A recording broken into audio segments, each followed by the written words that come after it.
Leaving the special operations community doesn't mean you have to lose your purpose. And that's what the Honor Foundation is designed for. It's an engine designed to take those out of the special operations community and transition them into purposeful and meaningful civilian careers. Today, I'm joined by Kelly McGraw, the Chief Impact Officer of that foundation, the Honor Foundation. So Kelly, welcome to the show. Thank you. Thanks for having me, Marshall. You know, there are going to be viewers that know who you are. Some of viewers are going to not know what you do. Can you give me a little background, in a little context of who the Honor Foundation is and why it was stood up? The Honor Foundation started almost 11 years ago, just over 11 years ago, originally in San Diego to serve our Naval Special Warfare community, so SEALs and SWCS. And as part of our founding story, really, I mean, it was someone who was going through BUDS. Our founder didn't make it, was medically injured. And as he was rolling out, he was at the center to process, and the Naval Special Warfare Center, and saw other people at the center getting ready to process out and separate as part of their transition, who didn't have really any guidance or any direction about what they were going to do next. This is an individual who wanted to be a SEAL and then again was injured and so was unable to achieve his dream. So when he saw other people wanting to really the people he wanted to be like, and then they basically didn't have a direction for their future, he stepped in and felt like there was an opportunity for him to make a difference. He had a business background, and so started helping with people with resumes, and then started to realize that there was more to it than just translating skill sets and resumes. It was really obtaining a new mindset for what lay ahead in the civilian sector. So the Honor Foundation was born, and we started serving just the Naval Special Warfare community. It quickly grew to also serve the MARSOC community that was on the West Coast. And with the success of the program in San Diego, we opened a new program in Virginia Beach and then Camp Lejeune for the NSW and MARSOC communities. That good word continued to grow within the SOF community. And so now we are up to 11 programs, 9 in person and 2 virtual, to serve all command components in the SOF community, whether they be in person or if people be serving overseas in their last duty station. Then we are doing our best to be able to meet them where they're at and be able to serve them about a year and a half before their end of service date. I know you talked a lot heavy on MARSOC and Naval Special Warfare SEALs. I can tell you anecdotally from the Army SOF side, you know, I was in the Ranger Regiment. I've had several friends that have gone through it from both the Rangers and if they're in the SF component. So like you said, it's open up to all SOF units, right? Correct. So our current CEO, Matt Stevens, took the reins for the Honor Foundation about 6.5 years ago. And when he stepped in, it was really his desire to make sure that the program was available for all branches of the military in the Special Operations Forces community. And that's when we started rolling out to Fort Bragg. And now we have a program in Tacoma, Washington for JBLM, for Fort Campbell, in Clarksville, Tennessee, for the Air Force SOF community up in Eglin. Herbert Field also serves 7th Group. And then in Tampa, Florida, the headquarters command components for all of SOCOM. So we even doubled down on Fort Bragg in this past year because that's the largest command. And so we are not only, we have one program that's closer to the Pinehurst section of town. We have another program that's on the other end of the base. So it's more than an hour away down in Fayetteville. And so again, our goal is to really meet everyone where they're at. We still have an initiative to grow to 3 more SOF communities in the next probably 3 to 5 years. And next year we are opening one in Colorado Springs, Fort Carson, to serve the community there. So that'll be our 12th program. Wow, it's interesting to see the evolution from one unit focus to now a national footprint and the entire SOF community. You know, I'm curious, what's the mission and values behind the Honor Foundation? Our initial mission is to serve others with honors for life so that they can continue to contribute and achieve their next mission in life. And really what that boils down to is helping the leaders and who have developed and served our country and served honorably to to protect our way of life, to help them as they enter their next chapter. We need to help them translate their skills. And I mentioned mindset. That's a big part of our program, kind of figuring out who you are, your personal identity, who you want to be in this next phase in life.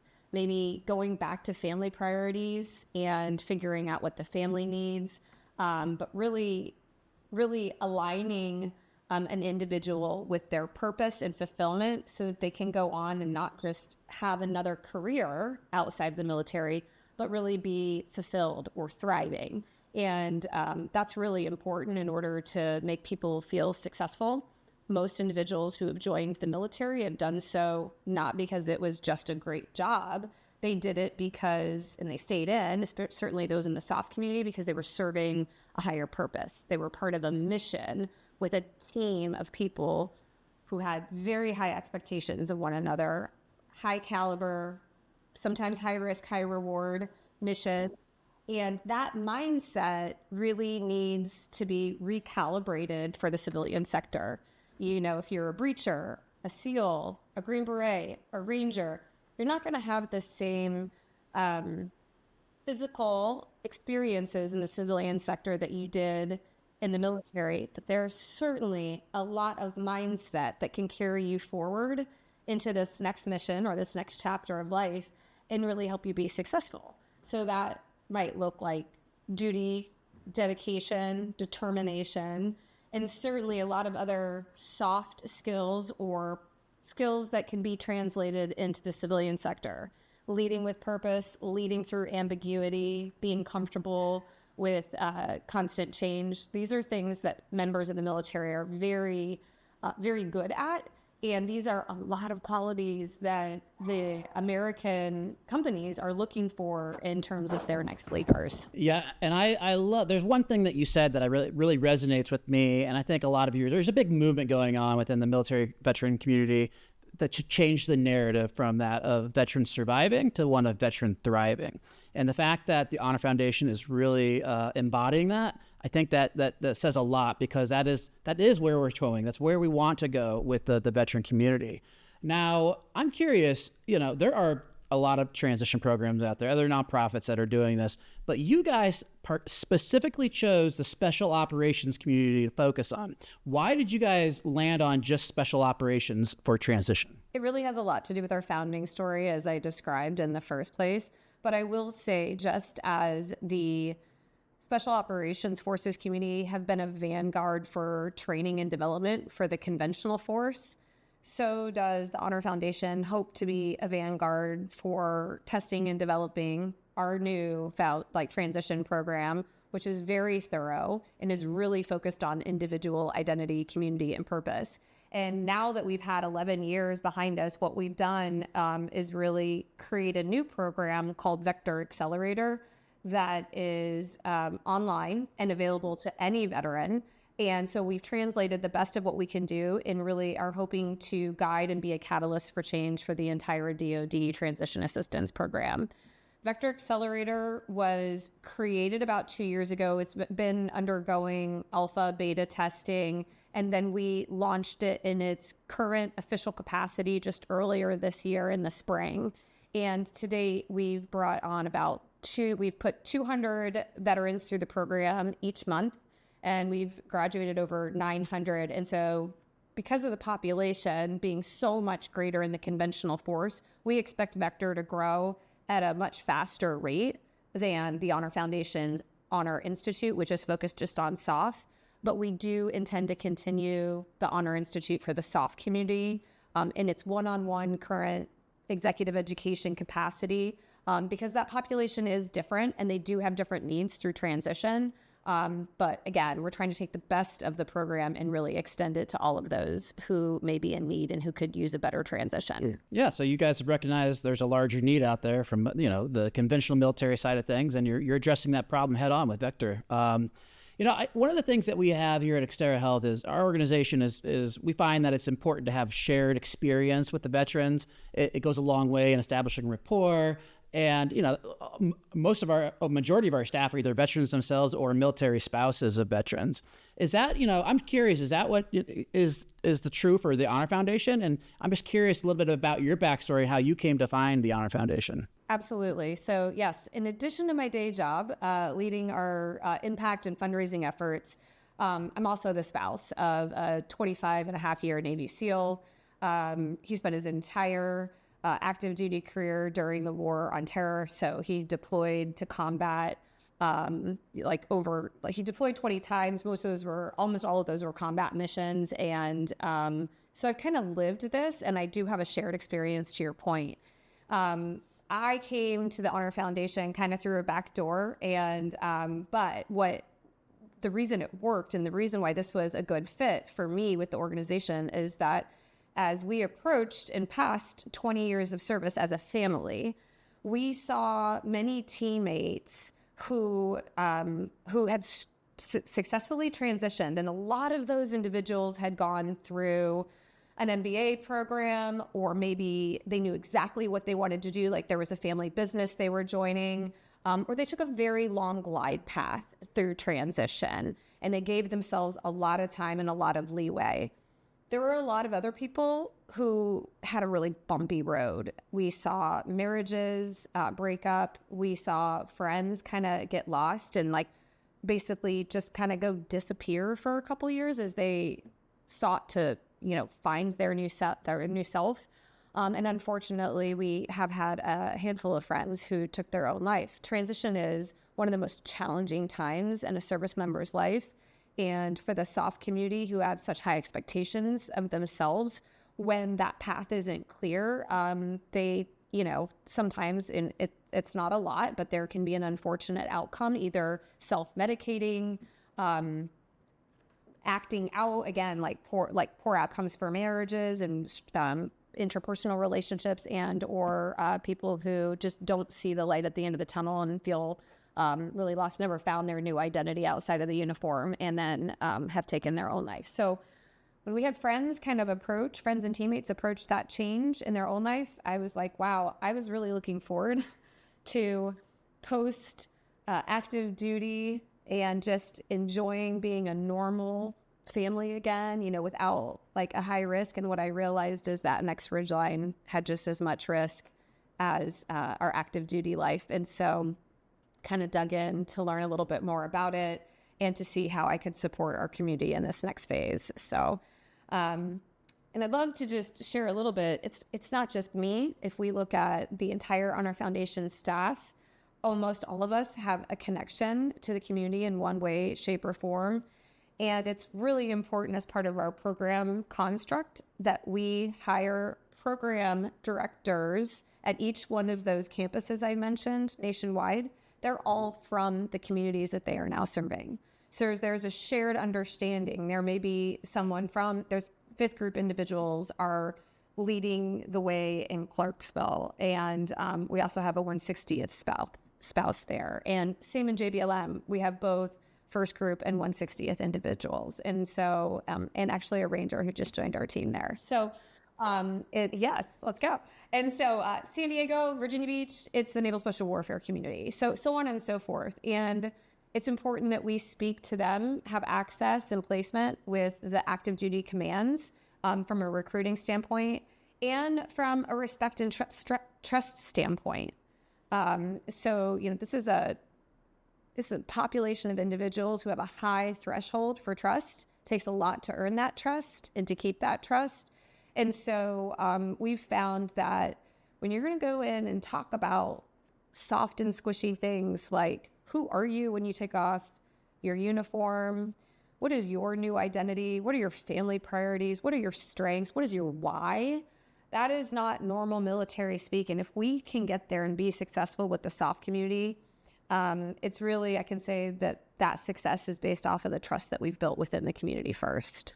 It really highlights some of the difference and nuances between the SOF community and conventional. I mean, even your husband, 20 combat deployments. in the soft community, that is the norm, going, whether you're a one-time enlistee on 5 deployments, 10, 15, 20 deployment career, the operation tempo is just a lot higher. You deploy more often, more frequent, maybe shorter periods, but you're doing a lot of activity on those deployments. And you're right, that leads to a bunch of unique issues and opportunities that to arise down the line for the soft community veterans. And so I think that is a big reason why you are so successful with the Honor Foundation with these transitions, because you understand what they're going through. Now, veterans that are watching this now, we've got, they're listening, they're watching, and they're saying, okay, this sounds wonderful. Sounds like I check all the boxes. How do I do this? How do I qualify for this? What's the application process like? What is the journey that you take to get to where you're at in the completion? The easiest way to apply is to go to honor.org. And there's a few steps, but it walks you through. And so the application is right online. You can also go to, if you're not from the soft community, you can go to vectoraccelerator.org and take a look at that program and apply right online. I really encourage individuals to start to look at this at about 24 months out. So even if you're just thinking about transition, like I haven't decided, am I leaving the service, am I not? I would say take a look, and you can always apply and postpone the time that you begin the program. What's going to happen after an application is that a program director will reach out and do an interview, and they'll understand, where you're at in your career, what your considerations are, and really kind of get you in the system. And then they'll work with you around the right timing. So for individuals who are still in an operational command and may be deploying or having long periods of training in their rotations, we understand that timeline can be really finite when you might have 3 months to be able to go to an executive education program. So we will try to work with individuals to fit the program into a timing that is specific for them. And so the reason why you might want to check in about 1.5 to 2 years before your actual perceived end of service date is so that we can find the appropriate time within the next 2 years for you to attend a 3-month program. Those who are at a staff job might have a lot more flexibility. And so we will try to flex around the operators to make sure that they have access to the program. But most cohorts are a really good blend of operators, support, and combat service support. The caveat for support is that you must be currently serving at a special operations command in order to be eligible. But for operators, you don't have to be. There's a few cases when they're not at a SOCOM command. But anybody is eligible for Vector if you're not eligible for the Honor Foundation. And if they want to learn more, they go to your website. Is that kind of the easiest way, or one of these campuses? Yes, absolutely. So and you'll know right away once you've applied, if for some reason you're not eligible for the Honor Foundation's Honor Institute program for SOF, then that program director will actually reroute you to Vector as well. So yeah, there's really no reason for anyone to not apply, because, there's a pathway for everyone. And, just as we look at the broader landscape, we understand that 3 months sounds like a really long time. So I just want to be really clear that this is executive education. This is happening while people are still doing their day jobs. They are still on active duty. That's a lot of time. And they're like, really? You want me to spend 2 nights a week for 3 months doing this? Why would I do that? And I'll turn around and challenge you to say, why wouldn't you? How much time did you spend getting into your service component and getting into the soft community, preparing, training? And every single time you go on a mission or a deployment, you are going through an entire year plus of workup and training and development to prepare for that mission. This next mission is permanent into your civilian life. You need to put in as much time and effort preparing and getting the right set of GPS coordinates so that you're on track, and or how to pivot when things inevitably will take a turn. So what we're doing at THF is really giving you that mindset and a set of tools to tackle this new mission, this new training. And if things, pivot, or your interests change, or your family situation changes, and all these things happen, obviously, all the time, then you've got a good set of tools, and you've also got a network and a support group to be able to lean back onto and say, hey, wait, everything just changed. You can talk to your executive coach. You can talk to the staff at THF. You can lean into our mentor network and lean into the alumni network from the Honor Foundation to be like, what do I do now? New information. And so really encourage people to invest in themselves and invest in their family because you're worth it. And I think that is a good transition point to, impact, right? In the nonprofit community, you're not weighing your metrics are not profit, right? It's impact, who you're impacting and helping. Are you able to share maybe one story of someone that went through your program that really resonates with you, that stands out as a success story? From a stat standpoint, we started serving like 36 people in the first year of the Honor Foundation. And this year we're going to serve closer to like 820 in our executive education program that's 3 months long for the SOF community. And next year, we're probably going to be upwards of 900. And so the growth has been tremendous. It's not just the 900 plus individuals that are going through the program annually, but it's their spouses and their children, their entire family that is then impacted. We've served hundreds more through one-day seminars and overseas programs that we're doing in Okinawa, Germany, et cetera. And so there's 6,000 people from the SOF enterprise that have been impacted overall. And the reason I bring that up is that over 6,000 people have been impacted. Of course, they're all going to have very unique experiences, but through, surveys and questions that we ask them after every class and at the end of every 3-month cohort, what we've learned is that over 90% think that the Honor Foundation has had a significant or life-changing impact on their transition, which is pretty astounding if you consider it. Again, super high caliber, super capable individuals. But this is really different, leaving the military and everything you've known and totally shifting gears to kind of recalibrate for the civilian sector. With that, Kelly, I'm curious, and I don't mean to cut you off, but that transition, it could be challenging. So I'm curious, with the fellows that you're bringing in, what is the biggest barrier or the biggest challenge that you see consistently across the board with these SOF members? It's identity. Who am I going to be when I take off my uniform and I'm no longer a Navy SEAL? I'm no longer a Ranger. I'm no longer a Green Beret, an intel officer, because not only did that uniform insignia kind of give them their job title, it also defined who they were. They were that. They were a Navy SEAL. They were a Green Beret. And so that carries a lot of weight. It's well respected in our community. And I mean, we've had a lot of people say, am I still going to be considered a hero to my little daughter or my son when I leave the military? And how am I going to prove myself every day if I'm just sitting behind a desk or if I'm doing X, Y, Z later in life? And so, folks in the military find not just a career, but they find purpose and identity. Everything their entire persona is wrapped up in their military career.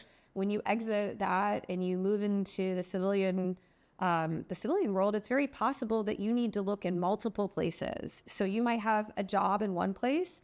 It might bring you community with new people that you really like, but you may need to find purpose through service in your community, your church, or some other method, right? And so it's having the awareness that you're not going to find a job that fits, all things you need in your life, probably. Again, that's a very unique aspect of the military.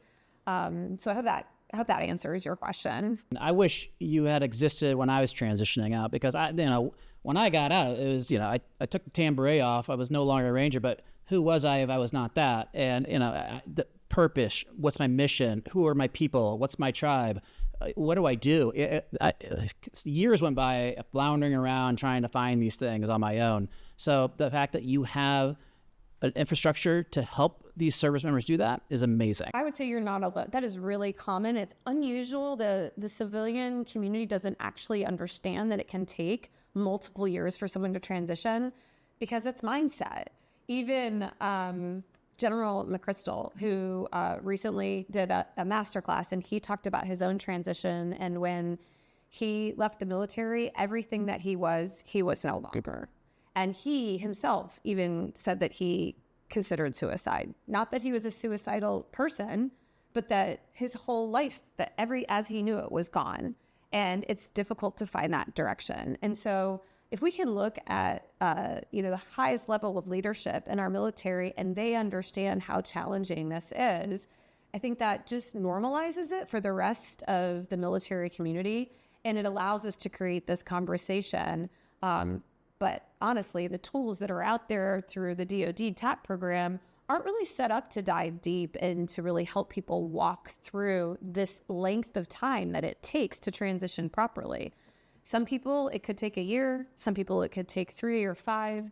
And especially if you have missteps, it's going to take a little bit longer. So what we're trying to do is get left of those mistakes and try to help people understand themselves, understand their own mindset, and really give them a set of tools to drive forward and create a network outside of the military, create a professional network, but also a social network, and find purpose and fulfillment and thriving. Part of that culture and purpose is finding your tribe. And you guys at the Honor Foundation, you speak about that a lot, is creating that tribe in your cohorts. What is the importance of building that community, that peer bonding, the alumni network when it comes to building that tribe for you guys? Research has shown that identity, community, and purpose are the 3 most important aspects when we consider a positive transition or the reasons for a negative outcome from a transition.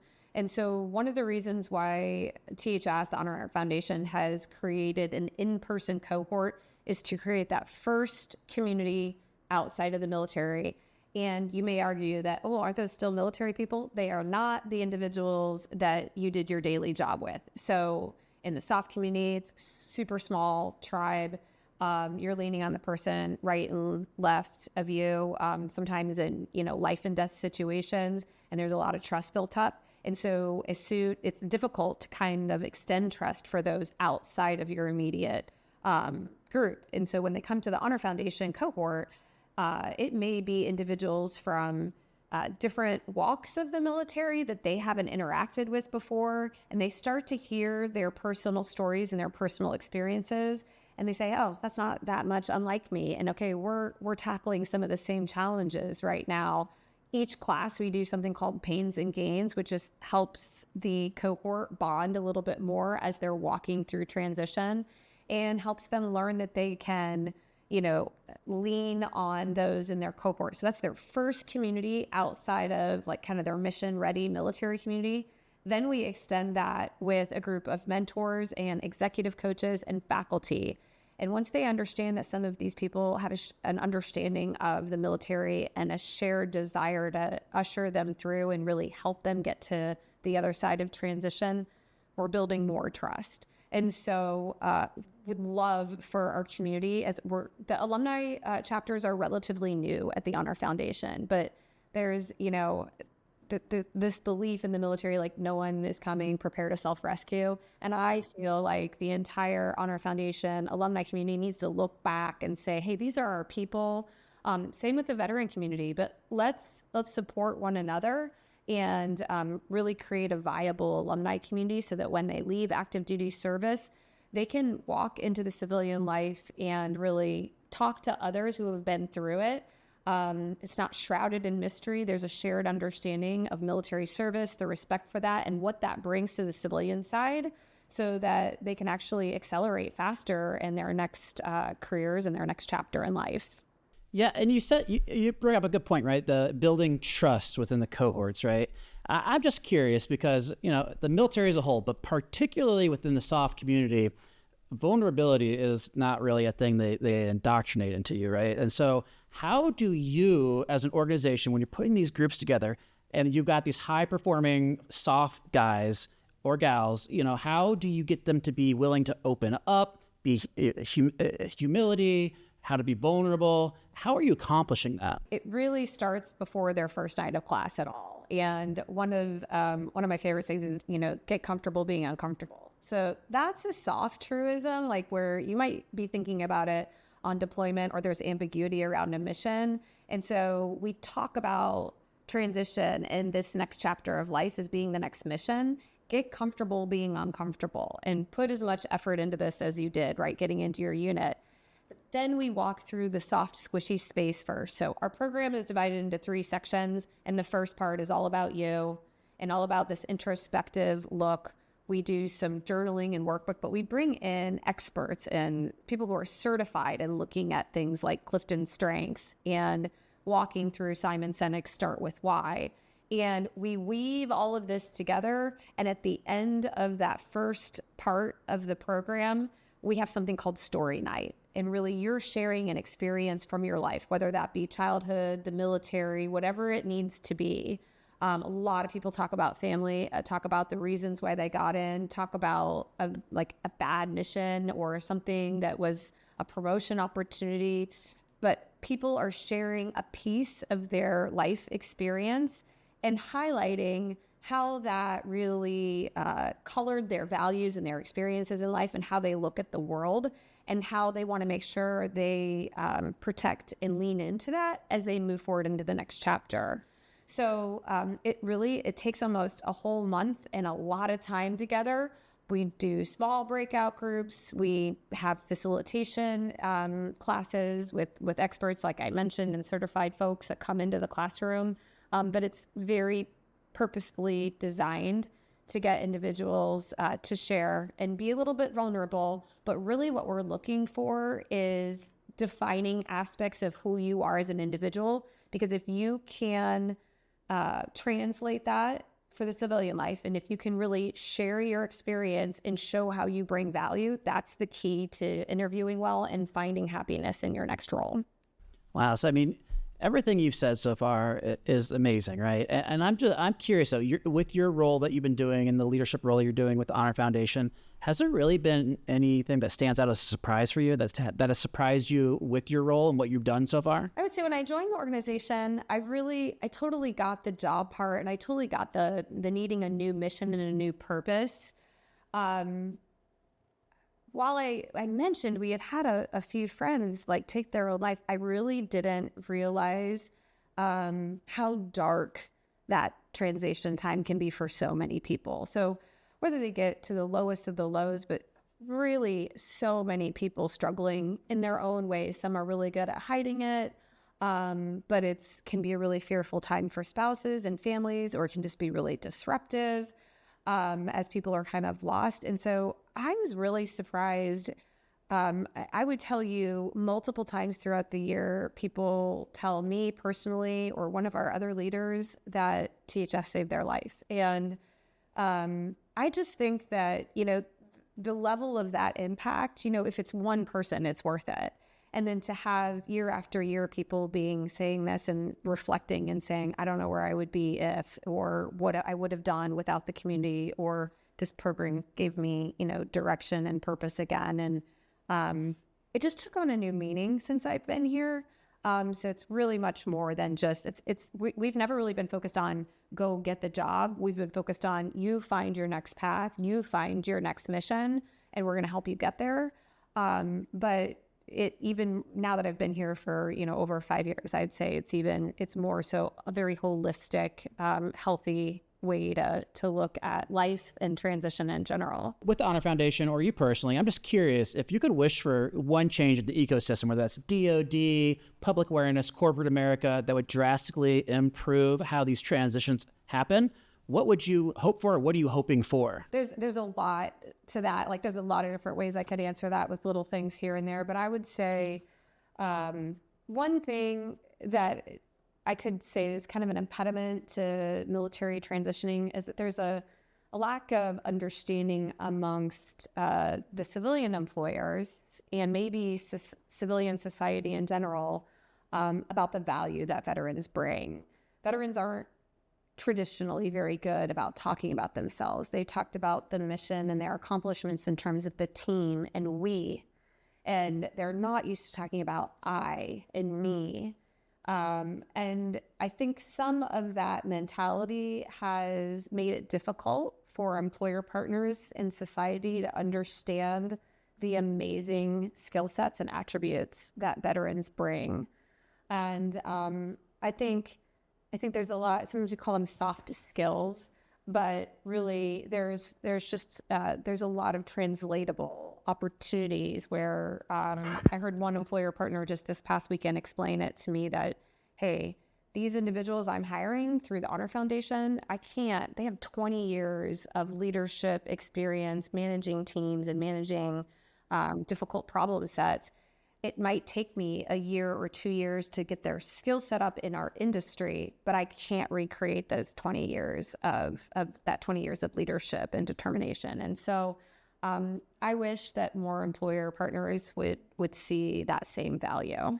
As we move through time here, I think that we're starting to see subtle movements towards that. And I hope, what you guys are doing is obviously creating those opportunities and that culture to allow that to happen too and foster for that. There's certainly a lot of companies that do see it, to your point, Marshall, and they want more veteran talent, or they've made an effort to hire a certain number of veterans. And then there's companies that see it and they're trying to figure it out, and I give them a lot of credit for saying, okay, how do we create the environment for success for veterans? And so that's something surprising that the Honor Foundation didn't expect to do. While we expected to help the veteran, I also see us now helping some of our employer partners understand how to create the conditions for success when these veterans walk in their doors. Okay, great answer. And I hope the viewers are appreciating that too. Some of these employers are trying to do their best, put their best foot forward to make this happen. Absolutely. As we're kind of coming to the end here, Kelly. I just want to, I want to give you the opportunity to maybe drive home to the viewers or the listeners,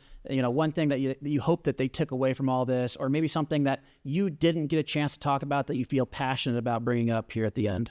From a civilian standpoint, one of the things people don't usually understand is that, there is no federal funding for this. Yes, there is a DoD transition assistance program. Everybody's required to do that. It's about 5 days, and it's essentially a checklist. This is what you should do. And so the reason why the Honor Foundation has been successful and why we are unique is that we're not just giving them a list of what to do, but we're giving them the tools and the how and the why behind it. And, that's helpful and motivating for anyone. But I think it's really critical. Not everybody is going to walk that path and look at it the same way. And if you hit a wall, how do you go around that obstacle? How do you go through that obstacle? So having a partner in your transition is really important. I would also say whether you go through the Honor Foundation program, whether you go through Vector Accelerator, or maybe a different program out there, transition is a team sport. So build a personal board that can help you walk through it, whether that be family, friends, trusted individuals, other people who transitioned before you. But don't go it alone. It is a big life change. It is a big challenge. And it's a whole bunch of things that you've never had to experience before. So lean into the experiences and the expertise of others. Kelly, I can't thank you and the Honor Foundation enough for coming on today, explaining your mission, your purpose, the impact you're doing, and you continue to do in the future. I really encourage any viewer or listener who's still active duty in the SOF community, look into this. If you're a viewer who's a mom or dad or a brother or a sister or a friend someone in the SOF community, you don't know what you don't know. So educate them. Let them know that this is an opportunity that exists and that is something that can really help with their transition as they branch out and leave the military community. What I'm going to do is in the comments below, I'm going to put the website, all their links to their social, and anything about how you can get involved as a volunteer or a donor. So anything else that I'm missing there, Kelly? We live off of volunteers. There's a lot of opportunities to be engaged in our classroom. And certainly appreciate financial donations because we're a 501c3. That's how we operate and keep the lights on. So just appreciate you having me on, Marshall. Thanks so much for letting me share the story of THF. Exactly. Kelly, thank you so much. And all my viewers out there, until next time, stay mission ready.